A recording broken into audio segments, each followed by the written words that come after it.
and our panelists are all involved with athletics. So, very briefly, let me introduce, starting at my immediate right, Alli Spence. Alli Spence was a high school basketball superstar, as best I can tell, and then went on and played basketball in college, both at Old Dominion College and at the University of Maryland. She continues to work towards her degree. To her right, Eric Hipple. Eric is a former NFL quarterback who spent his career here in Detroit playing with the Detroit Lions. I won't say anything about his football accomplishments because I'd get them all wrong and say something embarrassing. But that's good. Since completing his football career, he's worked in sports journalism and is now quite an effective spokesperson for us in working with our Depression Center here at the University of Michigan. And then to Eric's right, Eric Adelson.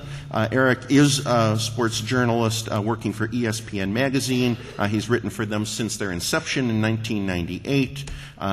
He writes about athletic performance and how it relates to psychology. And it says on the notes that I have that both of his parents have taught psychology here at U of M. I think I've taken classes from your parents many years ago. We can talk about that later. So as I said, I hope that our panelists will add to their biographies as it relates to the comments that they want to make. And I don't know if there's a particular order that you all want to speak in. Matter to anybody? Why don't we start down at the far end? Eric, do you want to speak first? Either the podium or at the table? Huh? No, that's why I took the middle.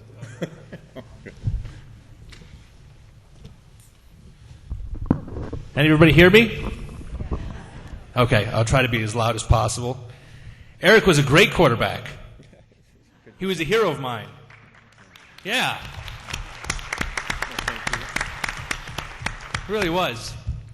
My name is Eric Adelson. I want to thank Dr. Graydon for everything that he does with this conference. It's just amazing. I'm deeply proud to come from Ann Arbor and born at the University of Michigan Hospital, especially with Dr. Graydon, what you've done. It's amazing.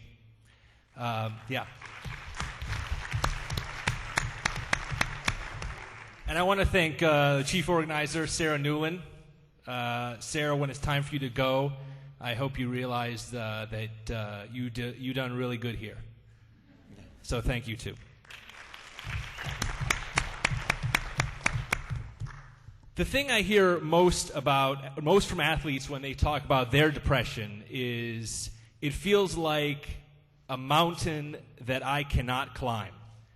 That is the phrase that I hear the most. And that's interesting to me because I hear that kind of phraseology when I talk to athletes about a season or a game, any kind of effort that they have to go through with is climbing a mountain.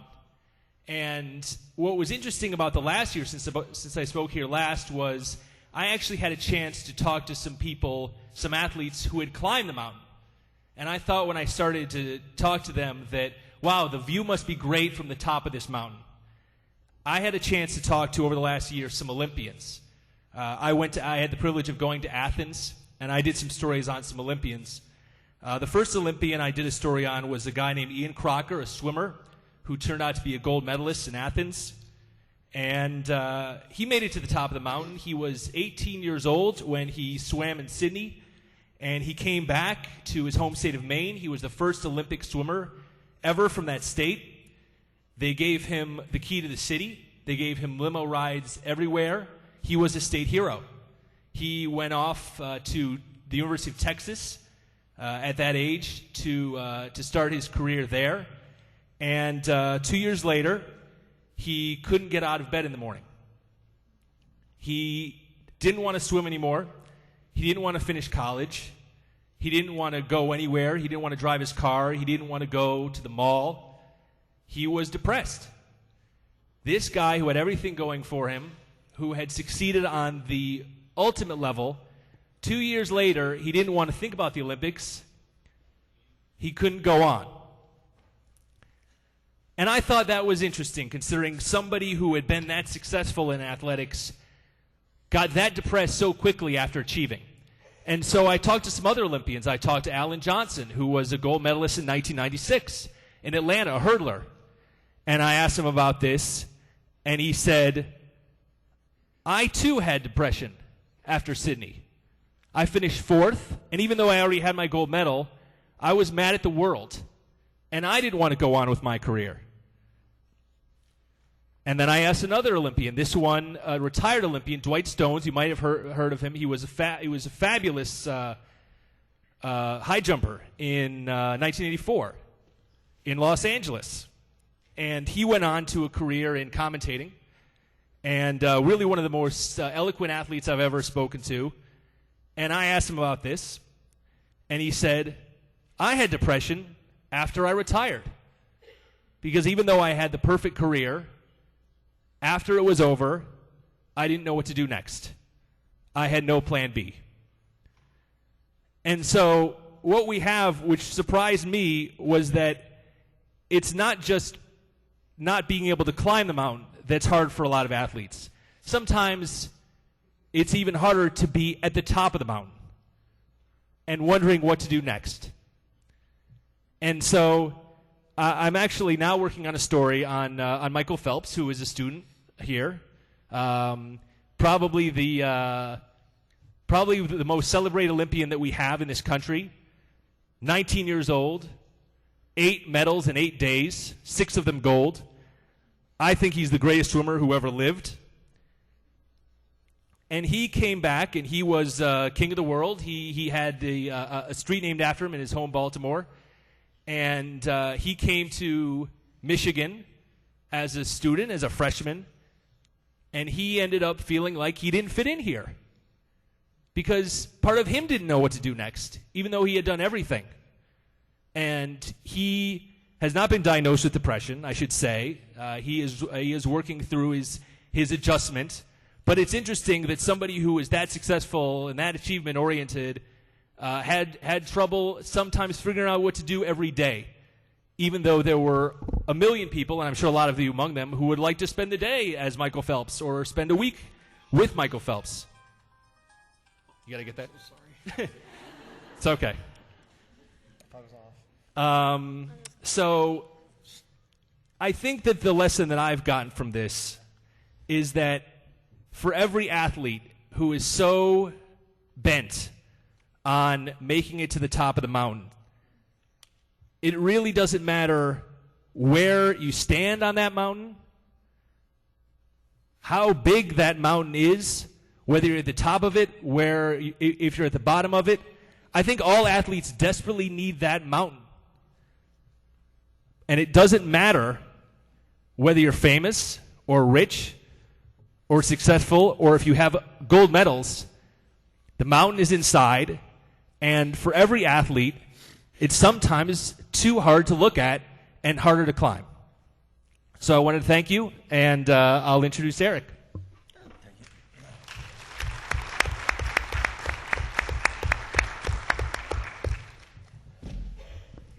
Eric, you're so easy to follow. Thanks a lot.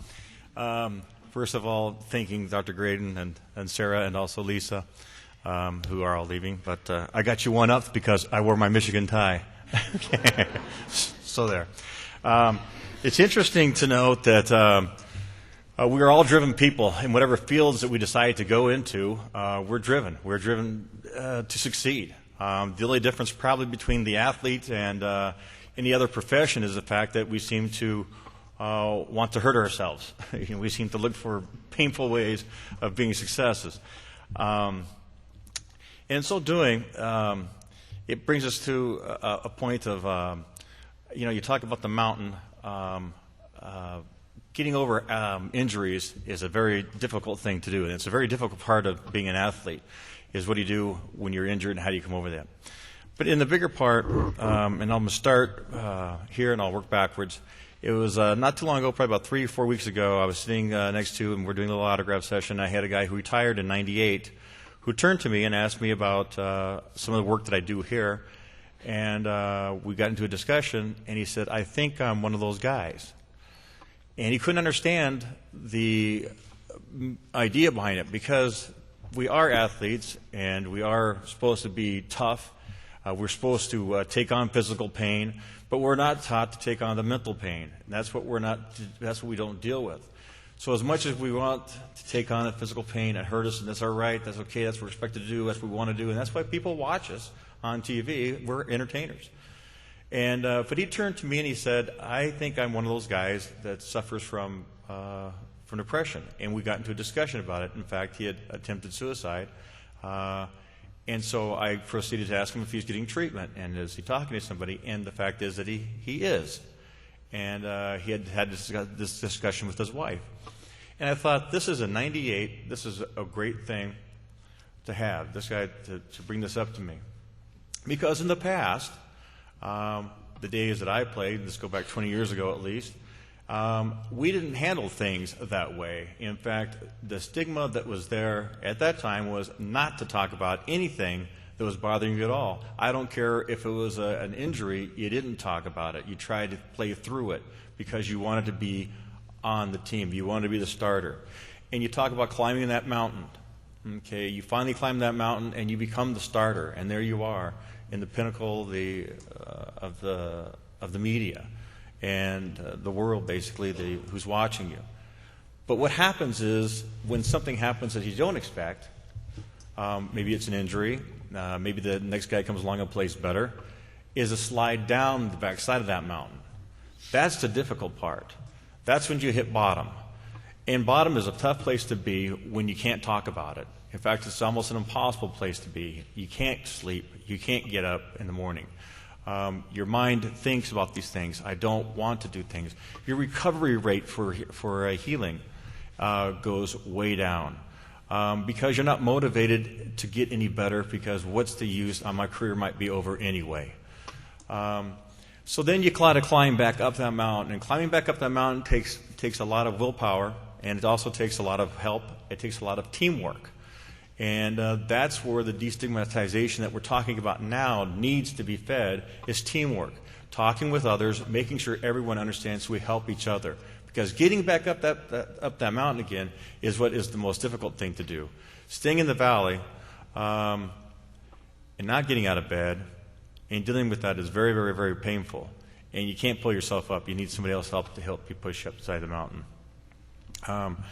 I, for one, have gone through 12 different injuries and actually 12 different surgeries, and it almost amazes me that people will come up and when I'm speaking and they want to talk, and I'll catch the media attention rather than the other speaker many times, and they want to know about the career and all the stuff that goes along with it, and yet you look at the doctors and the scientists and stuff that have all this data, and I look at them and I'd say, I think, why would I want to give up 8 years of my life to do that? Okay, and yet I've done the same thing to be an athlete, and yet they don't get the admiration that they should, so they don't come out. So as far as being a spokesperson, I think it's great that we're in the arena, in fact, to draw a crowd, because it is that crowd that we can be able to reach out to destigmatize. I think the best spokesperson, of course, is not just one who has a passion like Eric does, he has a greater passion than most because he can get inside people's heads and he can write stories about that. Okay, but the typical person that is to be a good spokesperson, I think, has not only one that has maybe some sort of attention to him that can bring out people to destigmatize, but is one who has lived through it. I've lived through depression. I didn't realize that until after the death of my son in the year 2000. And then I started going back and look at the history, and I've looked at my own attempted suicides and said, wow, this is something that I never knew about because we didn't talk about it. In fact, 20 years ago, believe it or not, we used to get beer before the games. You know, the night before the game, they would give us beers. They knew people suffered from it then. You'd get sleeping pills at night, you know, if you couldn't sleep at night. So they'd give you sleeping pills. That was the mentality of what was going on. You don't talk about it, it's buried, you don't ever bring it about.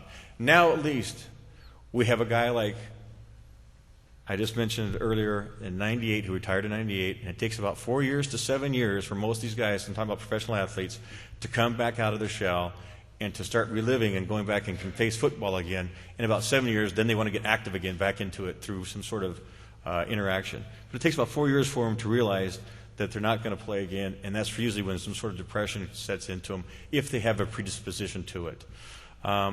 So with that, I guess there was one other point that I wanted to make that has escaped me at this moment, but I'm sure it'll come again in the panel. So thank you.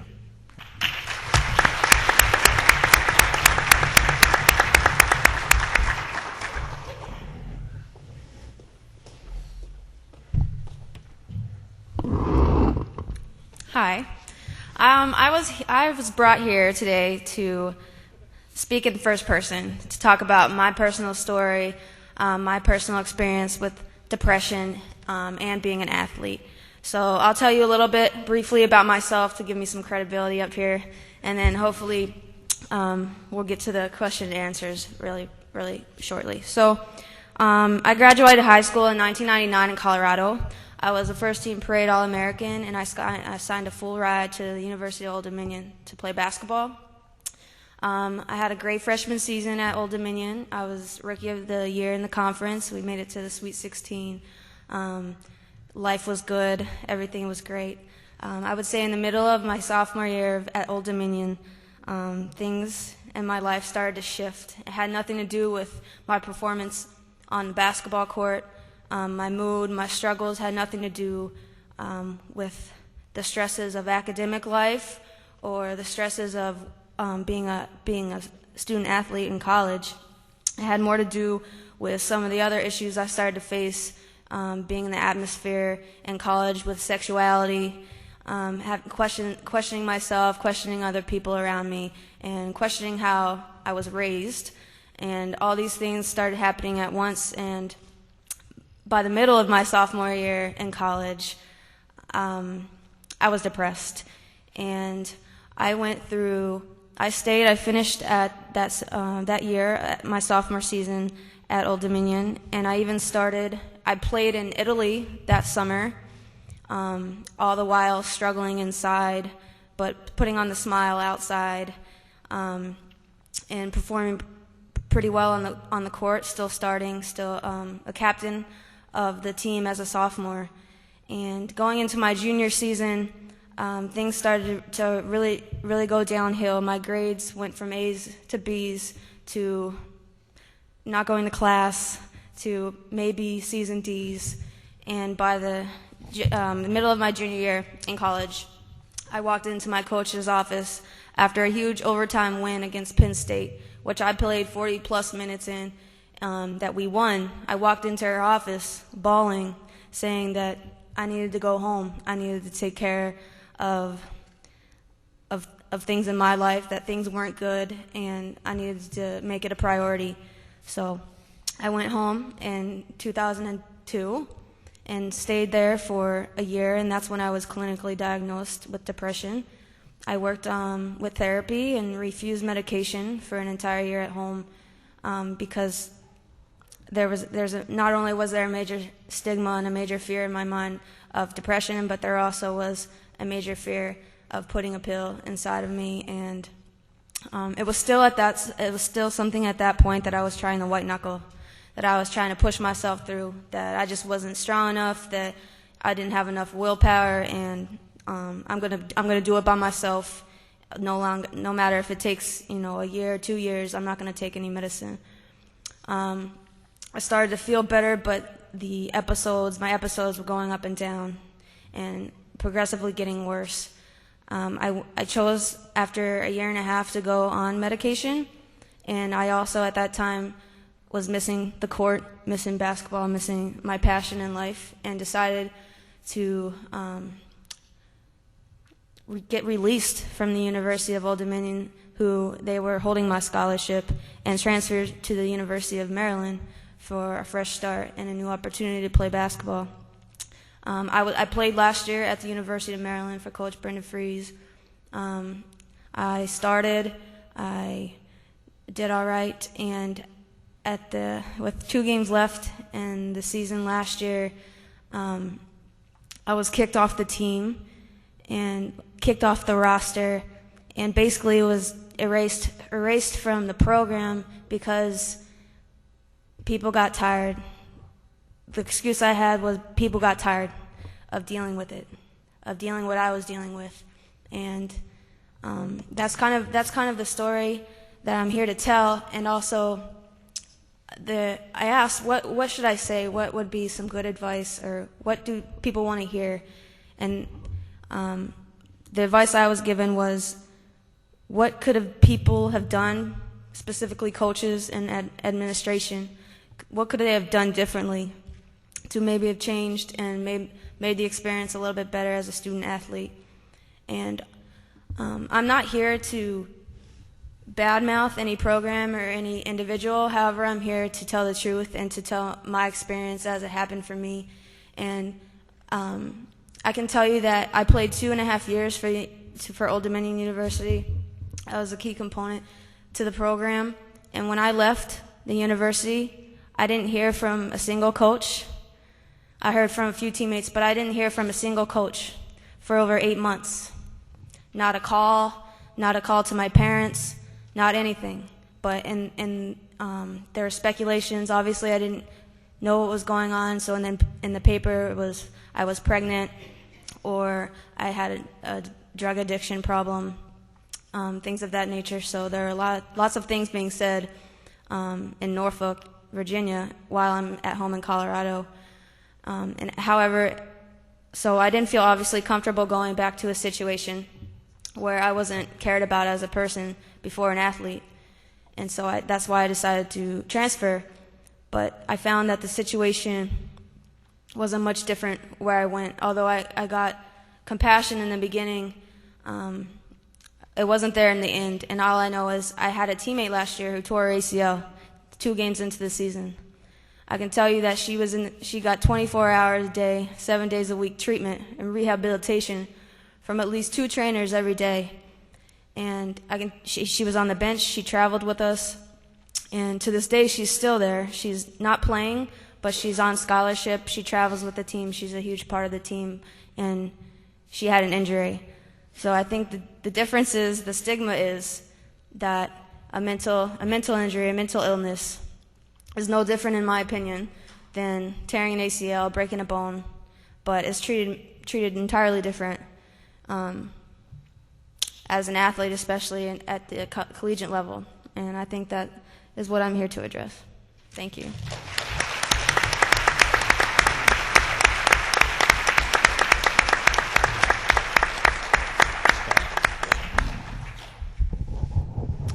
Our panelists are here to answer your questions. Yes, sir. What I have to say will be welcomed by some of the audience, but saying what needs to be said is more important than saying what you know people want to hear.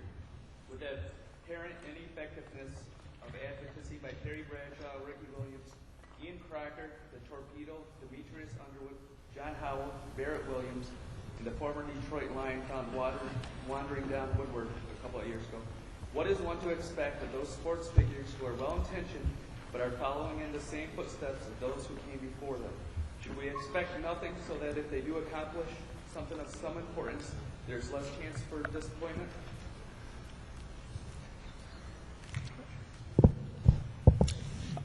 I missed that one. Did you have a question that you wanted to ask? With the apparent ineffectiveness of those who have come before Eric, and what should we expect out of the ones that are coming out now, who are following the same mistakes? Do we expect anything out of them? I think there's been a huge, if I'm understanding the question correctly, you've got guys who are talking about now, athletes who are coming out and talking about the depression that they had at the time when there was huge stigma and they were unable to receive treatment, they were unable to even talk about it, that are now going back in time and recognizing, because of the destigmatization that's out there, and that it's okay to talk about, going back and talking about the times that they did have depression, what they did. Very much like the times I could go back and talk about going, not being able to get up in bed in the morning, going back when I was in college at Utah State, sleeping all the way through the day, not going to class, having injuries and deciding, well, I'll stay drunk for a week rather than go to class. I mean, so those things weren't talked about because there weren't any places to go to help. There's been quite a big shift And seeing those athletes come out and speak and talk about the problems that they have, I think they're opening up the door for athletes now and for also programs that are in place now for them to have a venue to go to talk about, to get the help they need. We know that it is a physical illness that's beside the brain, and so it is treatable. And so I think that in itself is being said. So there is a lot more treatment that's going on, a lot more awareness that's going on with current athletes, just as I spoke about. There's programs that are being put in place currently as we speak that we're working on to make sure those happen. Also, I would like to say that there's been a big, this is what I was going to say when I was standing up there, I remembered what it was. Professional athletes at one point in time made quite good money, okay, but nothing like what is being paid today. And in fact, it trickles down to the fact that collegiate athletes today are nothing more than really professional athletes.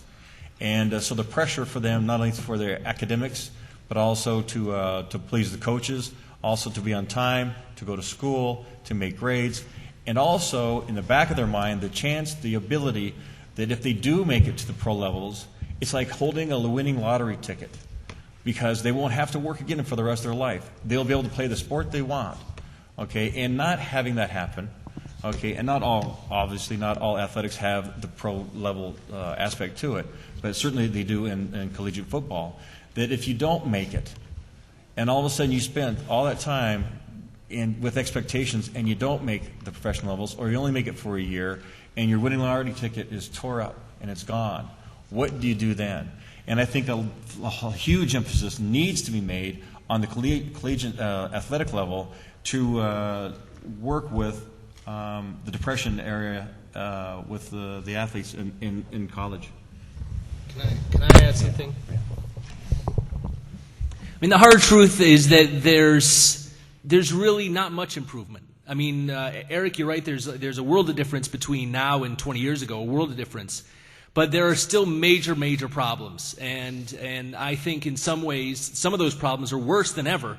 Barrett Robbins, who I think you tried to mention, played for the Raiders. He missed a Super Bowl because of a bipolar episode, and he was shunned. He was basically kicked to the bottom of the roster, and he ended up being shot in Florida over this last offseason at death's door. Basically, nobody came forward and said this guy needs help.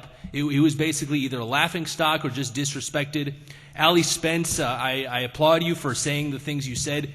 Alli can't get her career back. Again, I'm not going to blame the school she went to, because I think that what she went through would probably be repeated in a lot of different campuses across this country, hopefully save this one.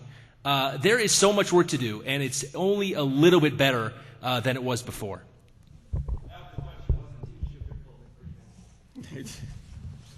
Hi, I'm a psychologist in a college counseling center, and I deal quite often with the situation where students are identifying, whether academically or athletically, that their personal worth is dependent upon their performance. Okay? So when you define yourself on the basis of your performance, you're really suspect or really vulnerable. Get to the spokesperson issue. Is a star athlete the best spokesperson to address stigma and mental illness? I think there's something I want you to address, and maybe I'm just making a comment, but it's sort of like a rich person who tells you that money isn't really worth anything. You know where I'm going with this? You know, like if you're a successful athlete, right, and you suffer from depression and you get better, I'm sort of looking at you like maybe if I'm not a good athlete, I'm going, well, but you got the gold medal. I mean, you made the NFL. I mean, you got a scholarship. So you see where I'm going with this? Maybe what I'm looking for is that the spokesperson isn't necessarily the person who's gotten better, but is still wrestling with it. Do you see what I'm getting at? Because I don't know if I could believe you if you've sort of succeeded in getting out of depression when I'm still defining myself on the basis of my performance and I haven't got the gold medal and I haven't got the scholarship. I don't know if I'm making any sense, but I'd like you to respond to that. I understand exactly what you're saying, and it just happens to be that for some reason media attaches themselves to entertainers. And athletes are no more than really entertainers that, like I said, that take on physical pain. And for some reason, we draw attention. I do understand exactly what you said, and what I was trying to say when I said, I look at doctors and for me, how could I go through 8 years of school to get where I am, and yet I've got 12 operations going on number 13, and I am thankful every day that they have done what they have done. So they would probably be the best spokesperson, those who are doing the research and whatnot. But for some reason, because of a society the way that it is, we are upside down. Okay, we pay athletes way too much money. Okay, that's just the way the society is. And so to be the best spokesperson, I can't say that we are the best spokesperson. I can say those that aren't the ones that are being paid to go out and speak on behalf of a pharmaceutical company. I can say they are the ones that have gone through it and are still suffering through it. My attempt at suicide before, the loss of my son, what I deal with every day, what I wouldn't give to have his life back, the depression that I still suffer from, that I'm being treated for, has opened and at least given me the education to look back on it and look at my life, my whole life back, and say the only thing that probably really saved me from a life of misery was the fact that I was able to excel in certain athletics. And so during the seasons, I would be okay. During the off seasons, I would fall into depression. I would fall back into mischievous behavior, if that's what you want to call it. But I think that's the thing that got me through. So when it finally ended up and my career was over, it finally hit bottom. So I have something to add to that also. Like I noticed when you were speaking, you were saying as athletes, we should be tough. We should be strong. And I'm listening to that because I would say the same thing. However, the thing is, like, I am an athlete, I am strong, and I still have depression. That's the point. You're talking about you don't want to hear a success story with someone who has depression. I think that's a major problem. Because I think the focus here is the fact that you can be successful, whether you're an athlete or not, and have depression. The fact that there's help, and you're seeking help, and you are able to stay on a positive track, I think is, I hope, the goal. Yeah. There you go.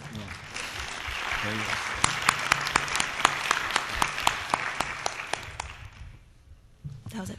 Larry Lewis, Span of Michigan. I'd like to thank both Eric and Alli there for coming up on the panel. I think it's conferences like these that show that we've still got a long ways to go with stigma, and there is that discrepancy in society where we put athletes up on a pedestal and expect them to perform day in and day out, but it's good to see the honesty here because the rest of society is suffering from the same things of mental illness and that and the stigma, but they're not able to stand on a podium as uncomfortable as it is up there and share your story with us. But I appreciate all of you.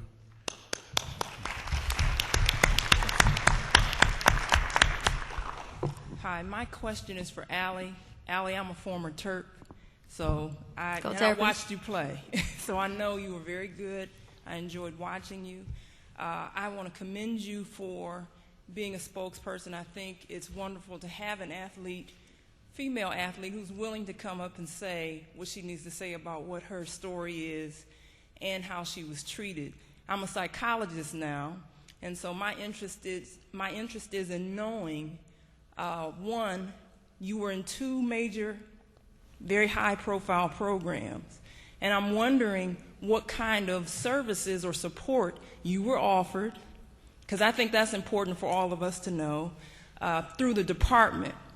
And secondly, what kind of access did you have to university services? I don't have any interest necessarily in you talking specifically about your treatment, but I would like to know, from your perspective, what was really offered to you and whether or not you thought it was sufficient. Thank you. Go Terps. I'd have to say, just to give you some background, Old Dominion, for those of you who don't know, is a top 10 program in women's basketball year in and year out. So we're talking about a lot of money, and we're talking about a lot of media attention, and it's the thing on campus. So, and I can tell you that I received absolutely no help from Old Dominion University.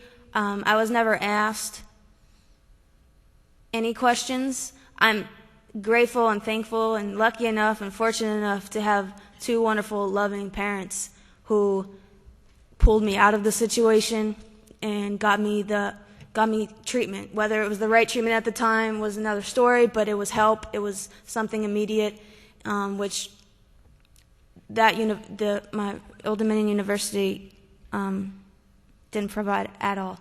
To talk about the next, I went into the University of Maryland very open about my situation, so there were no hidden doors as far as my past and what I'm currently dealing with as I'm entering a new program, and so everyone knew that.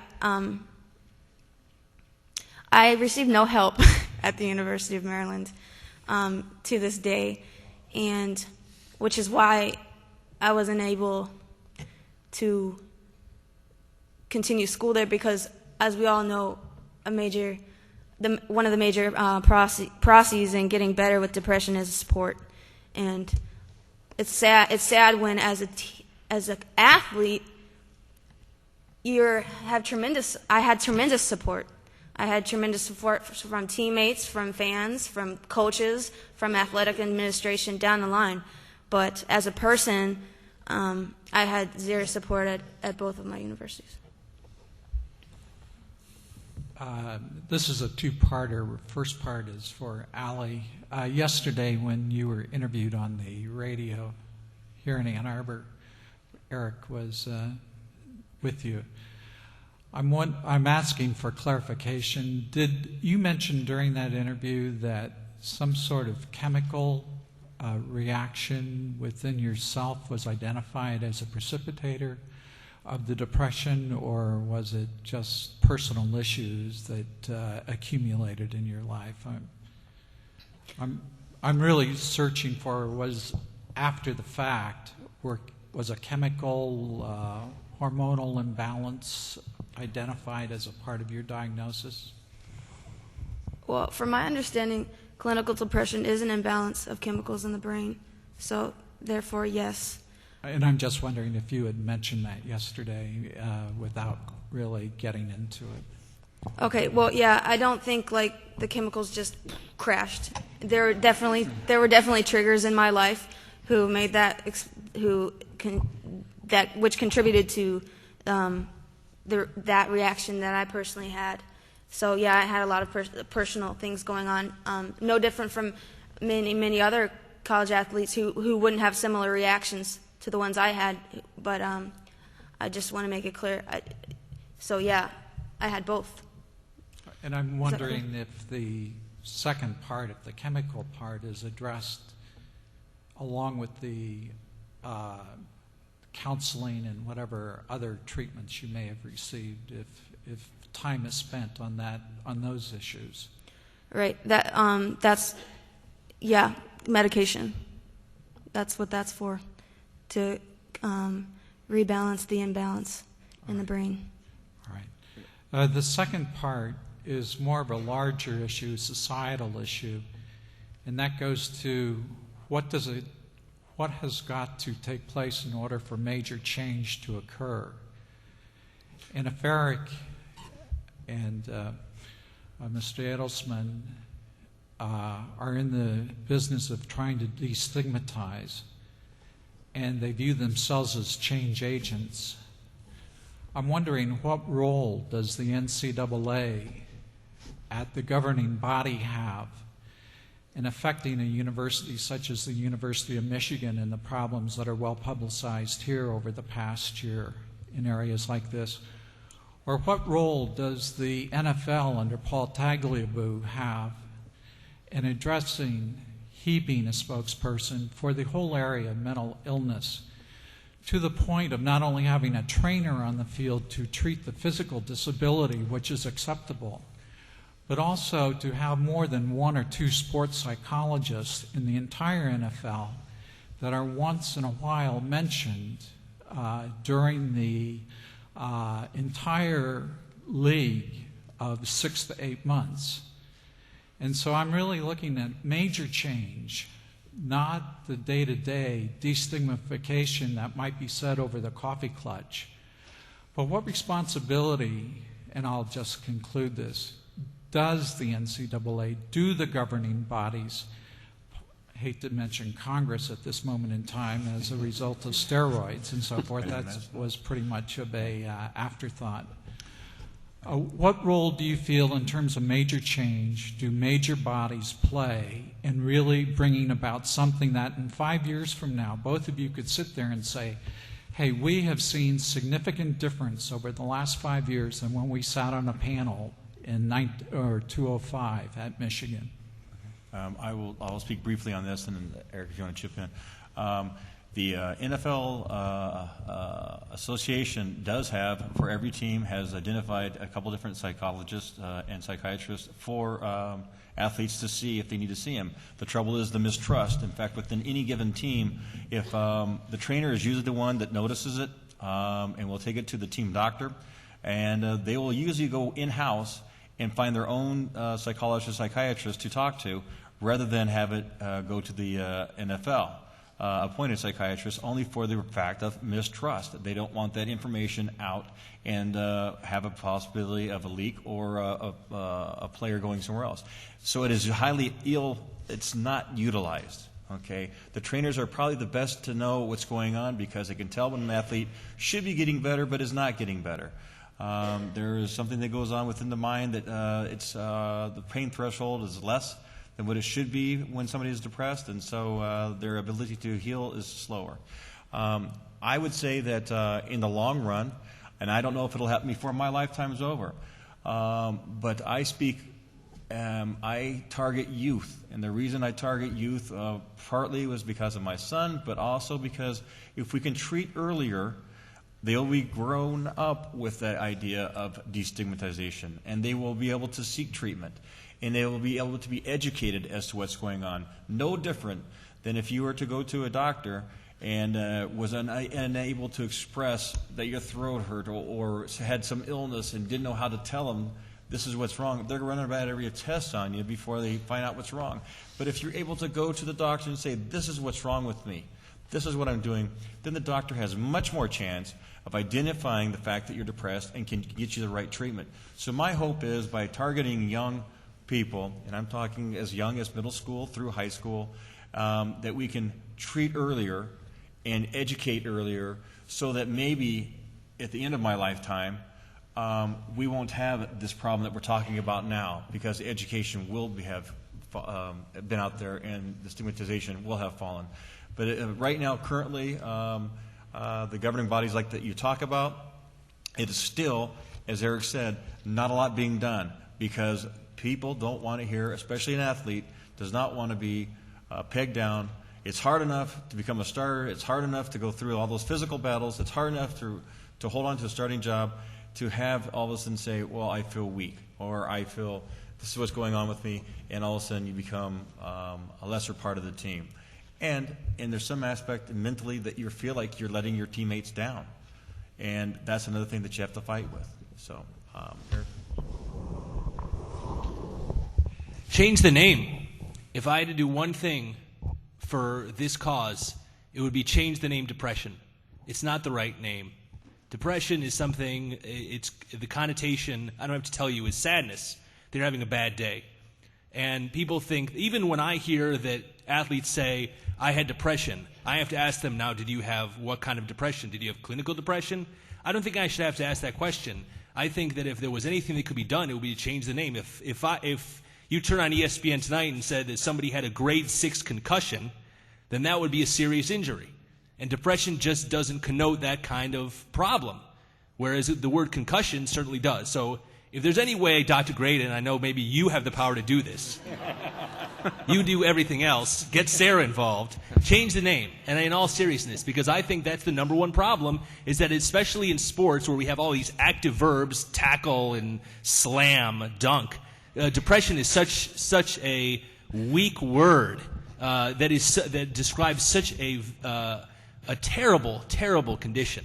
Though that would be the number one thing, and it's a very good question. I appreciate it. Number two, sports psychologists aren't all. They don't have all the same credentials. They're not all medical doctors, and I think that a sports psychologist should have. And apologies to those sports psychologists who do, but there are sports psychologists out there who are not as credentialed as they should be. and that I think is a problem.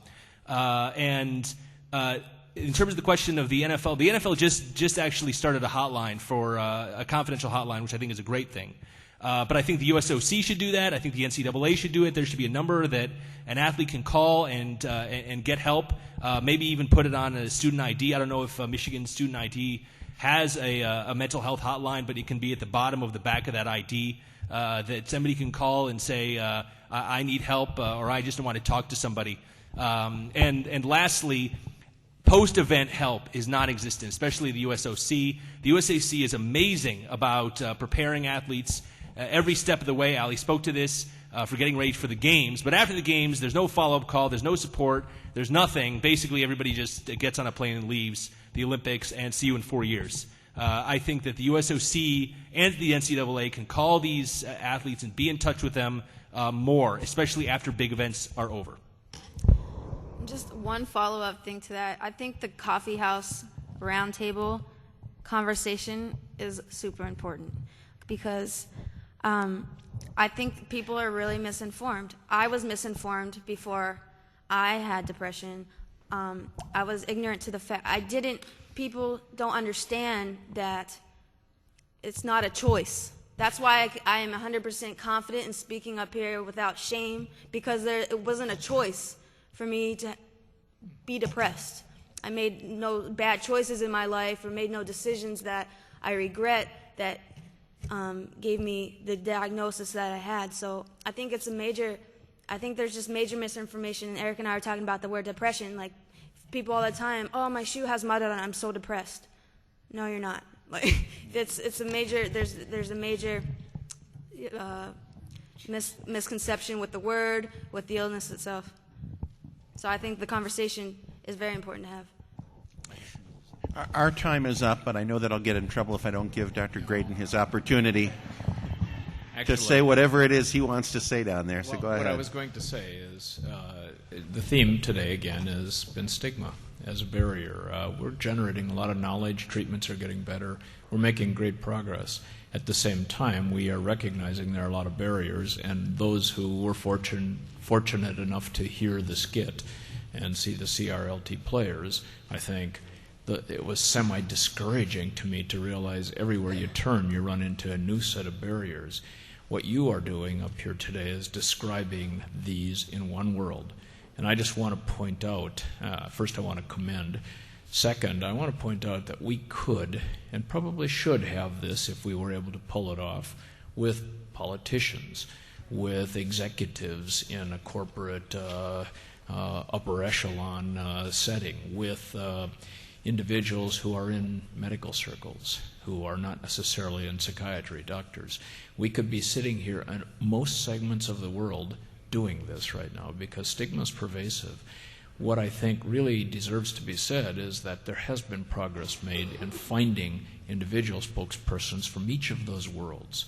We have movie stars now, and we have television people, and we have some politicians.